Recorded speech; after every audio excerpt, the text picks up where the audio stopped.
మహర్షులందరూ కలిసి చెప్పినటువంటి విషయం ఇది. వేద మాతా చ గాయత్రి, మంత్ర మాతా తు త్ర్యక్షరి, వైశ్య మాతా తు వాసవి. వీడు ముగ్గురిని మనం ఉపాసిస్తే చతుర్వేదాలకి అధిష్టాత్రి గాయత్రి. మనం యజ్ఞోపవేతం వేసుకున్న దగ్గర నుండి గాయత్రి ఉపాసన అనేది ప్రారంభం అవుతుంది. అలాగే 3 అక్షరాల మహామంత్రంగా కలిగినటువంటి బాలా త్రిపుర సుందరి అమ్మారు గురువు గారు మంత్రోపదేశం ఇచ్చిన దగ్గర నుంచి బాలా త్రిపుర సుందరి ఉపాసన అనేది ప్రారంభమవుతుంది. ఈ సప్తకోటి మహావిద్యలకు అధిష్టాత్రి బాలా త్రిపుర సుందరి. వైశ్య మాతాతో వాసవి, వీడు వైశ్యుడిగా పుట్టిన దగ్గర నుంచి వాసవి మాతే మనకి ఆరాధ్యము. అసలు ప్రధానంగా వాసవి అమ్మవారు ఎవరు, ఏమిటి, ఎందుకు అగ్ని ప్రవేశం చేసింది అనేటువంటి విషయాన్ని మనం తెలుసుకుంటే అసలు అమ్మవారి పాదాలను మనం విడిచిపెట్టాలి. అంత అద్భుతంగా ఉంటుంది అమ్మవారి యొక్క పురాణం. ఎన్నో కులాలు ఉన్నాయి భారతదేశంలో, కానీ ఏ కులానికి కూడా ఒక పురాణం అంటూ లేదు. మనకి ఒక పురాణమే ఉన్నది, వాసవ కన్యక పురాణం. సంస్కృతము ఒక పక్క, తెలుగు ఒక పక్క. సంస్కృతం నుంచి తెలుగులోకి తర్జుమా చేసినటువంటి ఆ గ్రంథం. ఎక్కడ కోయంబత్తూరు లైబ్రరీ ఉంటుంది, అది పెద్ద శివాలయం, బహుళేశ్వర ఆలయం కోయంబత్తూరు. అక్కడ ఒక లైబ్రరీలో తాళపత్రాల్లో దొరికింది మన పురాణం. వైదిషన్ కోయిల్ అంటారు. కాదండి, మన పురాణం దొరికింది, గ్రంథాలయంలో దొరికింది. మెడ్రాస్ ఆర్యవైశ్య సంఘం వాళ్ళు ఆ యొక్క గ్రంథాన్ని తెలుగులోకి తర్జుమా చేసి ప్రింట్ చేసి 2000 కాపీలు రిలీజ్ చేశారు. ఆ తర్వాత పెనుగొండ ఆర్యవైశ్య సంఘం, అంటే ఇప్పుడు రమణమూర్తి గారు ఉన్నారు కదా, వాళ్ళ నాన్నగారి సమయంలో, వారు యువకులుగా ఉన్న సమయంలో వాసవి పురాణాన్ని పెనుగొండ క్షేత్రం తరపున కూడా వేశారు. ఆ పురాణమే మనకి ఆధారం. ఆ పురాణంలో అన్నీ స్పష్టంగా ఉన్నాయి. అసలు అమ్మవారు ఎందుకు అగ్ని ప్రవేశం చేసింది అని ప్రశ్న వేస్తే సాధారణంగా చెప్పేటువంటి సమాధానం మీరంతా ఏం చెప్పేస్తారు, మీరు విన్నది మీరు చెప్తారు, మేము అసలైన విషయం మీరు వినలేని చెప్పరు కదా. ఏమని చెప్పేస్తారంటే, ఒక రాజుని మన ఇంట్లో పుట్టినటువంటి అమ్మాయి వివాహం చేసుకోవడం ఇష్టం లేక అగ్నిగుండంలో దూకేసింది అని చెప్తారు. అది సామాన్యమైనటువంటి విషయం అంతే. అది కాదు. సమాధి అనేటువంటి ఒక వైశ్యుడు అపర కోటీశ్వరుడు. ఆయన భార్యా పిల్లల యొక్క నిరాదరణకు గురయ్యి ఇంటి నుండి ఆస్తి తగాదాల్లో బయటికి తరమపడతాడు. ఆయన అరణ్యానికి వచ్చేస్తాడు విసిగిపోయి. అదే సందర్భంలో సురధుడు అనేటువంటి మహారాజా వారు తమ యొక్క మంత్రులు, సేనాధిపతులు, శత్రురాజులతో చేతులు కలిపి మోసగింపబడి శత్రురాజుల చేతుల్లో ఓడిపోయి పారిపోయి అరణ్యానికి వస్తారు. వీరిరువురు స్నేహితులు అవుతారు. ఒక ఋషి ఆశ్రమం దగ్గర కలుస్తారు. సుమేధుడు అనే మహర్షి యొక్క ఆశ్రమంలో కలిసి ఇద్దరు యొక్క కష్టసుఖాలు చెప్పుకుంటారు. చెప్పుకుంటూనే వైశ్యుడు అంటాడు, మహారాజా, ఇంత మోసం చేసిన నా భార్య పిల్లలు వాళ్ళపైన మమకారం పోవట్లేదు, నాకు వాళ్ళే పదే పదే గుర్తొస్తున్నారు, ఏమిటో ఈ మాయ అంటాడు. అవును సమాధి వైశ్య, నా బంధువులు, నా మిత్రులు, నా మంత్రులు, నా పరివారం అంతా కూడా నన్ను మోసగించి శత్రురాజుల పరం చేసిన నా రాజ్యం మీద, నా పరివారం మీద నాకు కాంక్ష చనిపోవట్లేదు, ఏమిటో ఈ మాయ అనేసరికి ఎందుకు ఇలా జరుగుతుంది అని చెప్పేసి మహర్షి ఆశ్రమంలోకి వెళ్ళి గురువుగారిని నమస్కారం చేసి, ఏమిటి స్వామి ఇలా జరుగుతుందంటే, నాయన పరాశక్తిని ఉపాసన చేయండి, మాయామోహం నుండి బయటపడతారు అని చెప్పి మహామంత్రాన్ని ఉపదేశిస్తారు. వారిరువురు కలిసి కూర్చుని ఉపాసన ప్రారంభిస్తారు. ఆహారాన్ని వదిలిపెట్టారు, కేవలం పళ్ళు మాత్రమే తీసుకుంటారు. పళ్ళు వదిలిపెట్టేశారు కొన్నాళ్ళకి, కేవలం కందమూలాలు వదిలిపెట్టేశారు, కేవలం మంచినీళ్ళు వదిలిపెట్టేశారు, కేవలం గాలిని కూడా బంధించేశారు. తపస్సు చేస్తున్నారు, అయినా పరాశక్తి ప్రత్యక్షం కాల. హోమగుండాన్ని ఏర్పాటు చేశారు, వాళ్ళ యొక్క రక్తాన్ని కోసి ఆవునిగా పోషిస్తున్నారు. వాళ్ళ మాంసఖండాలు తీసి ఆ సమిధులుగా వేసేస్తున్నారు. అయినా పరాశక్తి ప్రత్యక్షం కాల. శివరాకరికి ఎందుకు అమ్మవారి యొక్క అనుగ్రహాన్ని సాధించలేనటువంటి ఈ యొక్క జీవితం వ్యర్థం అనుకున్నారు. ఖడ్గదేశు శిరస్సును ఖండించుకుని పూర్ణాహుతిగా వేయబోతుండే పరాశక్తి చింతగిరికొండ సంభూతగా అవతరించింది. అప్పుడు వైశ్యుడు రాజుగారిని అడుగుతుంది, ఏం కావాలి మహారాజా, సురధరాజా, నువ్వు చేసినటువంటి యొక్క అద్భుతమైనటువంటి తపస్సుకు మెచ్చాను. తల్లి నాకు స్థిరమైన రాజ్యాన్ని ప్రసాదించడం కానీ రాజ్యకాంక్ష పోలా తథాష్టమని పక్కెళ్ళిపోయిన రాజ్యాన్ని. ఈ సమాధి వైశ్యుడిని ప్రశ్నిస్తుంది. అప్పుడు సమాధి వైశ్యుడు అంటాడు, తల్లి నాకు జ్ఞానాన్ని అనుగ్రహించు, నాకు నా వాళ్ళందరికీ మోక్షాన్ని ప్రసాదించు. ఇప్పుడు అమ్మవారు చెబుతుంది, నాయనా నీ ఈ కోరిక ఈ జన్మలో నెరవేరదు. మరో జన్మలో నీవు పెనుగొండ క్షేత్రాన కుసుమ శ్రేష్ఠిగా జన్మిస్తావు. కుసుబామని వివాహం ఆడతావు, ఉత్తరకాభీష్టి యాగం చేస్తావు. యాగ ఫలంగా నేను నీట వాసవిగా అవతరిస్తాను. ఎవరైతే నాతో పాటు అగ్ని ప్రవేశం చేస్తారో వాళ్ళందరికీ నేను మోక్ష సామ్రాజ్య సిద్ధిని కలగజేస్తానని చెప్పి అంతర్ధానం అవుతున్నాము. అందుచేత ఎవరు సమాధి వైశ్యుడి కుసుమ శ్రేష్ఠిగా అవతరించాడు. ఉత్తరకాభీష్టి యాగం చేశాడు ఆయన. వాసవి విరూపాక్షులు ఇద్దరు పుట్టారు, ట్విన్స్గా పుట్టారు. ఒక విష్ణువర్ధన రాజు అనేటువంటి వాడు కేవలము నిమిత్త కారణం. అంటే అమ్మవారు వచ్చిన అమ్మాయి అగ్నిప్రవేశం చేయాలంటే దానికి ఎంతో పెద్ద కారణం ఉందని అగ్నిప్రవేశం చేయలేదు కదా. అంచేత విష్ణువర్ధన రాజు అనేటువంటి వాడిని ఒకడిని నిమిత్త కారణంగా పెట్టింది అమ్మవారు. ప్రధాన కారణం విష్ణువర్ధన రాజు కాదు. ప్రధాన కారణం ఏంటి? 102 గోత్ర దంపతులకు మోక్షం ఇచ్చే విధంగా అమ్మవారు అగ్ని ప్రవేశం చేసిందే తప్పించి కేవలము విష్ణువర్ధన రాజు కారణంగా అగ్ని ప్రవేశం చేయలేదు. ఈ సత్యాన్ని మనం ప్రధానంగా తెలుసుకోవాలి. ఇదే చెప్పాలి ఎవరడిగినా సరే. ఆ తర్వాత అమ్మవారు అవతరించింది. ఇంకా తర్వాత చాలా తతంగం జరిగింది. అసలు సరే, ఇంకొక ప్రశ్న ఏమిటంటే, అమ్మవారు ఒక ఆవిడ పుట్టాలి కదా, మరి అమ్మవారితో పాటు ఇంకొక ఆయన పుట్టాడు, విరూపాక్షుడు. అమ్మవారి యొక్క సహోదరుడు ధ్వజస్తంభంలో ఉంటాడు ఆయన ఇక్కడ ఎదురుగా. ఆయన ఎవరు అంటే, కైలాసంలో ఒక సంఘటన జరుగుతుంది. ఏడు నందీశ్వరుడు నాట్యం చేసి నాట్యంజలిని కేవలం పరమేశ్వరుడికి మాత్రమే సమర్పిస్తాడు. పక్కనే ఉన్నాడు పార్వతీ అమ్మవారి కోపం వస్తుంది. నందీశ్వర, నాట్యంజలిని కేవలము పరమేశ్వరుడికి మాత్రమే సమర్పించి నన్ను అవమానిస్తావా? నన్ను అవమానించినటువంటి నీవు కైలాసంలో ఉండడానికి తగవు, నీవు భూలోకంలో జన్మించదవుగా కానీ శాపం పెడుతున్నావా? అప్పుడు నందీశ్వరుడు నమస్కరించి, తల్లి శివునికి నమస్కరిస్తే శక్తికి నమస్కరించినట్లే, శక్తికి నమస్కరిస్తే శివునికి నమస్కరించినట్లే. శివశక్తి ఐక్యరూపిడివి కదా తల్లి నీవు. అర్ధనారీశ్వర తత్వమే శివతత్వం కదా. ఆ భావనతో నేను స్వామికి నమస్కారం చేశాను. కానీ నీవు అది అవగతం చేసుకోక నా స్వామి వేరు నీవు వేరని భావించి నన్ను ఘోరగా శపించినందుకు గాను నీవు కూడా నా స్వామితో కైలాసంలో ఉండడానికి తగవు, నీవు కూడా నాతో పాటు భూలోకంలో జన్మించదువుగాక అని ప్రతిశాపం పెడతాడు. ఏమిటి జరుగుతోంది స్వామి అని చెప్పేసి అప్పుడు పరమేశ్వరుని ప్రశ్నిస్తారు వీళ్ళిద్దరు కూడా. ఇదిగో గతంలో సమాధి వేషుడికి ఇచ్చి పరాశక్తి వరం ఇచ్చింది. ఇదిగో పుత్రకామేష్టి యాగం భూలోకంలో చేస్తున్నాడు.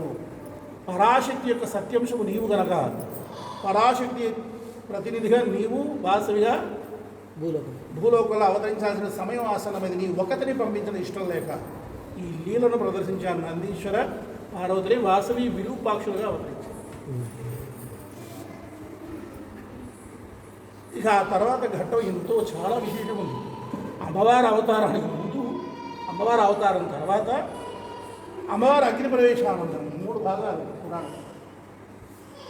అప్పుడు ఏమవుతుందంటే, ఈ అగ్ని ప్రవేశ సమయంలో 714 గోత్రీకులు, వైశ్యులు, సామాన్యులు కాదండి. ఈ సృష్టి అంతా చేసేసిన తర్వాత బ్రహ్మదేవుడు సృష్టి ఏ విధంగా కొనసాగుతుందనే విషయాన్ని తెలుసుకోవడం కోసం అన్ని కులాలకు సంబంధించినటువంటి ఋషుల్ని పిలిపిస్తాడు. మీ కులంలో ఎన్ని వంశాలు వృద్ధయ్యాయి, ఎన్ని గోత్రాలు వృద్ధయ్యాయి అని చెప్పి అడిగితే, క్షత్రియులలో బ్రాహ్మణులలో 108 గోత్రాలు, క్షత్రియులలో 18 గోత్రాలు, వైశ్యులలో 714 గోత్రికులు వృద్ధి. గోత్రాధిక్యతను మెచ్చినటువంటి బ్రహ్మ శ్రేష్టత్వాన్ని ప్రసాదించాడు. అందుచేతనే మన పేరు చివర శ్రేష్ఠి అని వచ్చింది. మన అందరూ కూడా శ్రేష్ఠులమే. ప్రతి ఒక్కరికి చివర శ్రేష్ఠి అని మనం చెప్పుకోవాలి. అంటే అన్ని కులాల్లోనూ కూడా శ్రేష్టమైనటువంటి కులం అని బ్రహ్మదేవుడు మనకు ప్రసాదించాడు. సరే, అయితే వాళ్ళంతా కూడా బ్రహ్మాండంగా కొనసాగిస్తున్నారు అంతా కూడా భూలోకంలో. ఒకనొక సందర్భంలో ఈ వైశ్యులంతా కూడా విరాగులై ఘోరమైన తపస్సు చేసి పరమేశ్వరుని మెప్పించి కైలాసాన్ని నివాస స్థానంగా పొందారు. ఆ తర్వాత ఈ యొక్క దక్షయజ్ఞానికి దాక్షాయిని వెళ్ళడం, అవమానింపబడడం, అగ్నిలో దగ్ధం కావడం, హిమవంతుడి మేనాదేవి గర్భంలో పార్వతిగా అవతరించడం, పార్వతీ కళ్యాణం జరిగింది. అంతా పురాణం మనం చెప్పుకోవాలంటే కొనసాగుతున్నారు. అయిపోయిన తర్వాత పార్వతీ పరమేశ్వరుడు ఇద్దరు కూర్చొని బహుమానాలు చూసుకుంటున్నారు. ఇది భూలోకం నుంచి, ఇది పరణలోకం నుంచి వచ్చింది, ఇది సత్యలోకం నుంచి వచ్చింది అని చెప్పి చూసుకుంటుంటే అన్ని లోకాల నుంచి బహుమానాలు వచ్చాయి, కానీ భూలోకం నుంచి బహుమానాలు రాలేదు.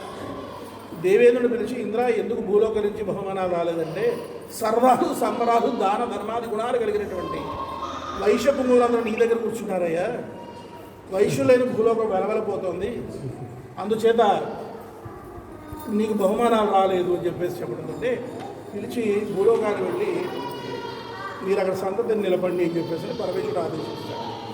అప్పుడు వీళ్ళంతా వేడుకుంటారు, స్వామి ఘోరమైన తపస్సు చేసి ఇష్టవస్తు పరిత్యాగం చేసి నీ యొక్క లోకాన్ని నివాస స్థానంగా పొందాము, 3 నాళ్ళ ముచ్చటగా మళ్ళా మమ్మల్ని భూలోకానికి పంపుతున్నావు అని చెప్పేసి అంటే మేము మిమ్మల్ని వదిలిపోలేమంటే ఇప్పుడు పరమేశ్వరుడు చెబుతాడు, నేను నగరేశ్వరుగా అవతరిస్తాను మీకోసం, పార్వతీ వారి వింధ్యవాసినిగా అవతరిస్తుంది, లక్ష్మీదేవి కోనకమలగా అవతరిస్తుంది, విష్ణువు జనార్దన స్వామిగా అవతరిస్తాడు, బ్రహ్మ భాస్కరాచార్యుడే అవతరిస్తాడు అని చెప్పేసి వరమిచ్చి పంపిస్తాడు. తిరిగి మరలా మేము ఎలా నేను కూడా అడుగుతాను అనేసరికి పరాశక్తి మీట వాసిగా అవతరిస్తుంది. ఆవిడ అగ్ని ప్రవేశం చేయాల్సిన పరిస్థితి కల్పితమవుతుంది. ఎవరైతే అమ్మతో పాటు అగ్ని ప్రవేశం చేస్తారో వాళ్ళు తిరిగి కైలాసాన్ని పొందుతారు. బ్రహ్మదేవుడి దగ్గరికి వెళ్తారు. వీళ్ళు బ్రహ్మదేవుడు చెబుతాడు, శివాజ్ఞన శిరసా వహించడం మీకు శుభం జరుగుతుంది. ఆంధ్రదేశేషు రమ్యేషు గోదావరి ఆస్తటేషు కులశ్చి నిలయే భూమో పుణ్యక్షేత్రే జగత్రయే షణ్ముఖస్తు తపకృత్వ తత్ర హోమం చకార సహ నివాసయోగ్యం తత్స్థానం బ్రహ్మగుండం సుభావం మయాహుతం పురా తత్ర బ్రహ్మవిద్రి మహాత్మభి తత్కుండం ఏదో వశ్యంతి సేమామి అంత నిశ్చయం. ఆంధ్రదేశంలో రమ్యమైన గోదావరి తీరంలో ఒకే కాడకు 3 తామ్ర పుష్పాలు వికసించే అదే త్రిపుర క్షేత్రం ముక్కమల. ఆ క్షేత్రంలో పులస్య నిలయే భూమో పుణ్యక్షేత్రే జగత్రయే పులస్య మహర్షి ఆశ్రమ నిర్మాణం చేసుకున్నాడు. జగత్రయంలోనే పుణ్యక్షేత్రం ఇది. అక్కడ సుబ్రహ్మణ్యేశ్వర స్వామి తారకాసురుని మెడలో ఉన్న శివుడు ఆత్మలింగాన్ని 5 భాగాలుగా భిన్నం చేసి ఆయన తారకాసుర సంహారం చేస్తాడు. శివలింగాన్ని 5 భాగాలుగా చేసినటువంటి 5 ప్రదేశాలు ఏవి? మీరు వెళ్ళబోయే పాలకులు, భీమవరం, అమరావతి, ద్రాక్షారామం, సామర్లకోట. 5 బాణాలు ఒకసారి ఎక్కుపెట్టి శివలింగాన్ని భిన్నం చేస్తాడు. 5 ప్రదేశాలు ఈ మాదిరిగా పడతాయి. తారకాసుడు పట్టణం ఏది? తణుకు. తారకపురియే తణుకయింది. కుమరవరంలో సంహారం జరిగింది. పులస్య మహర్షి ఆశ్రమంలో సుబ్రహ్మణ్యుడు తపస్సు చేశాడు, యజ్ఞం చేశాడు. కుమారక్షేత్ర స్వామి తపోదీక్షలో ఉంటాడు. ఇక్కడ సుబ్రహ్మణ్యేశ్వర స్వామి కుమారక్షేత్రమైంది. షణ్ముఖస్తు తపకృత్వ తత్ర హోమం చకార సహ నివాసయోగ్యం దత్తానం బ్రహ్మగుండం. నివాసానికి యోగ్యమైన స్థానం బ్రహ్మగుండము, అక్కడ మీరు నివాసం ఏర్పాటు చేసుకోండి. మయాహుతం పురా తత్ర బ్రహ్మవిద్రి మహాత్మభి తత్కుండం ఏదో పశ్యంతి తేమామి అంత. నేను కూడా ఒక యజ్ఞం చేశాను, అది బ్రహ్మగుండం, మీకు నివాసమైన యోగ్యమైన స్థానం అది, జగత్రయంలోని పుణ్యక్షేత్రం అది అని చెప్పి వెంటనే విశ్వకర్మని పిలిపించి బ్రహ్మగుండానికి కేంద్ర స్థానంగా పెనుగొండ పట్టణాన్ని కేంద్ర స్థానంగా చేసిన 17 పట్టణాలు, మొత్తం 18 పట్టణాలు నిర్మాణం చేసి ఇమ్మని చెప్పేసి ఆదేశిస్తూ వెంటనే 18 పట్టణాలు నిర్మాణం చేసేసారు. కుబేరుడు పిలిచి 18 పట్టణాల్లోనూ నవనిధుల్ని నింపేయమంటాడు. బ్రహ్మ దగ్గర వారు సెలవు చేసి విష్ణుదేవుడి దగ్గర పెడతారు. నేను జనార్దనగా అవతరిస్తాను, లక్ష్మీ కోనకమలగా అవతరిస్తుంది, మీకు శుభం జరుగుతుందని ఆశీర్వదించి కామధేనువుని ఆశ్రయించండి, కామధేను యొక్క గర్భంలో చేరండి, కామధేను ద్వారా మీరు భూలోకంలో జన్మించండి అని చెప్పేసి అని ఆదేశిస్తారు. కామధేనువుని ప్రార్థిస్తారు. కామధేను వస్తుంది, విషయం చెబుతారు, అందరినీ తన గర్భంలో చేర్చేసుకుంటుంది. కుడి చెవి నుంచి మగవాళ్ళు, ఎడమ చెవి నుంచి ఆడవాళ్ళు. అవతరించింది ఇదే ప్రదేశంలో కామధేను దేవాలయం.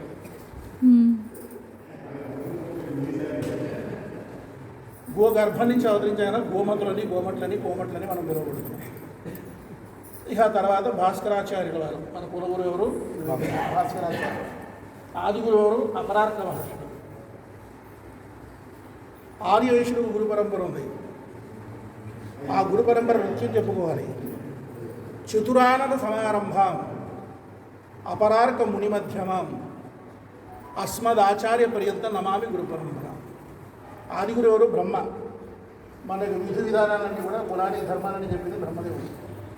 ద్వితీయ బ్రహ్మ అపరాగమైన, తృతీయం భాస్కరాచార్యులు. ఇది మన గురుకులం. భాస్కరాచార్యుల యొక్క మార్గ నిర్దేశంలో బ్రహ్మాండంగా వైశ్యకులం ఉంటాయి.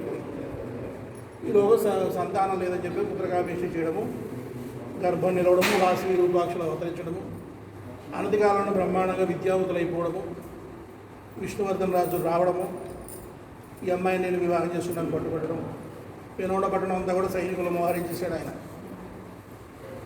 ఏడు జరుగుతుంది ఇదంతా అని చెప్పేసారంటే జరిగిన విషయం అంతా భాస్కరాచార్యులు గారు చెప్పారు. దాంతో 714 గోత్రికుల్లో 2గా డివైడ్ అయిపోయారు. 612 గోత్రికులు ఎందుకు వచ్చింది రాజుతో గొడవ, ఈ అమ్మాయిని రాజు ఇచ్చి వివాహం చేసేయండి అని. 102 గోత్రికులు వర్ణ సంకరం చేయడం కంటే అగ్నిలో దూకడం మేలు, చేయడానికి వల్ల కాదు. 102 గోత్రికులు అమ్మవారికి సపోర్ట్ అయ్యారు. ఈ 612 గోత్రికులు పారిపోయారు. వాళ్ళతోనే మనకు సత్సంబంధ బాంధవ్యాలు లేవు. అమ్మతో పాటు అగ్ని ప్రవేశం చేసినటువంటి దంపతులు 4 సంతతి మనం ఈ స్తంభాల మీద ఉండేది మన పేర్లే ఉంటాయి. 612 గోత్రాలకు సంబంధించిన పేర్లు ఉండవు. దానికి సంబంధించిన వివరం చెప్తాను నేను. అప్పుడు వాళ్ళంతా కూడా ఈ 102 గోత్రికులు వీరగంగా ధారణ చేస్తారు. అగ్ని ప్రవేశాన్ని మాఘశుద్ధి గురువారం సంవత్సరానికి సూర్యాస్తమ సమయానికి అమ్మవారి అగ్ని ప్రవేశం. ఏం జరుగుతుందో ఏమిటో పాపం కుసుమ శ్రేష్ఠికి అర్థం కాదు, కుసుమాంబకు అర్థం కాదు. కుసుమాంబ అయితే మూర్చిల్లిపోతుంది. వాళ్ళిద్దరిని కూడా నిద్రలేపి మెలకు వచ్చేలా చేసి అప్పుడు అమ్మవారు విశ్వరూపాన్ని ప్రదర్శించి తండ్రి చెబుతుంది, తండ్రి నీ గతంలో ఇచ్చిన వరం ఏమిటి? నేను ఇంటి వాసవిగా అవతరిస్తాను, నేను అగ్ని ప్రవేశం చేయవలసిన పరిస్థితి కల్పితమవుతుంది. ఎవరైతే నాతో పాటు అగ్ని ప్రవేశం చేస్తారో వాడికి నేను మోక్షాన్ని ఇస్తానని చెప్పేసి నీకు వాగ్దానం చేశాను. అంతే తప్పించి నాకు వివాహం చేసి ఈ ముచ్చటలను తీర్చుకోవడానికి మాత్రం నేను అవతరించలేదని చెప్పి మాయామోహాలన్నీ కూడా పోగొట్టి ఆవిడ వినోద క్షేత్రంలో బయలుదేరింది ఆవిడ. ఎందుకంటే ఇదంతా అరణ్య ప్రదేశం, బ్రహ్మగుండం. బ్రహ్మగుండంలో 102 గుండాలు కల్పించారు. మలహరుడు అనే మహాశివుడు పుట్టాడు. గుండం అంటే ఇంత గుండాలు కాదు, 2 తాడి చెట్ల లోతు. ఏది దాదాపు 25 సంవత్సరాల క్రితం ఆ గుండాలు పైకి కనిపించేది. తర్వాత అందులో పడిదిగా మోక్షమే. దాంతో వీళ్ళు ఏం చేశారంటే గవర్నమెంట్ వాడు ఫిల్ చేసేసారు. ఆ తర్వాత తోటలు అయినాయి. ఇవన్నీ వచ్చారు, బ్రహ్మగుండానికి వచ్చారు. నిర్గత్యాద పురాణ వైశ్య సత్వరంచవనాంగనే క్రోషమాత్రం తదిగచ్చి ఉదీచి బ్రహ్మగుండ నగరేశ్వర సన్నిధానానికి ఉత్తర దిక్కుగా 2 క్రోషముల దూరంలో బ్రహ్మగుండంలో అమ్మవారి అగ్ని ప్రవేశానికి సిద్ధమైపోయి వచ్చింది. 3 సార్లు గుండాచుట ప్రదక్షిణ చేశారు. అగ్ని ప్రవేశం చేసేటువంటి పరిస్థితి వచ్చేసి సమయం ఆసనమైపోయింది. గుండం దగ్గరకు వచ్చేసింది అమ్మవారు. వచ్చి చెబుతోందనమాట, నాయన ఆదిశక్తిని అయినటువంటి నేను సమాధి వైశ్వరికిన వరాన్ని పురస్కరించుకొని 102 గోత్ర దంపతులకు మోక్షం ఇచ్చే నిమిత్తంగా అగ్ని ప్రవేశం చేస్తున్నందువల్ల వైశ్య కులదేవతలైన నన్ను కాక ఏ ఇతర దేవతలని ఆరాధన చేసినా మీకు సుఖం ఉండదు అని చెప్పి అమ్మవారు అగ్ని ప్రవేశం చేసే సందర్భంలో అగ్నిహోత్రాలు అన్నీ చల్లబడిపోతాయి. అగ్నిదేవుడు ప్రత్యక్షమైపోతాడు.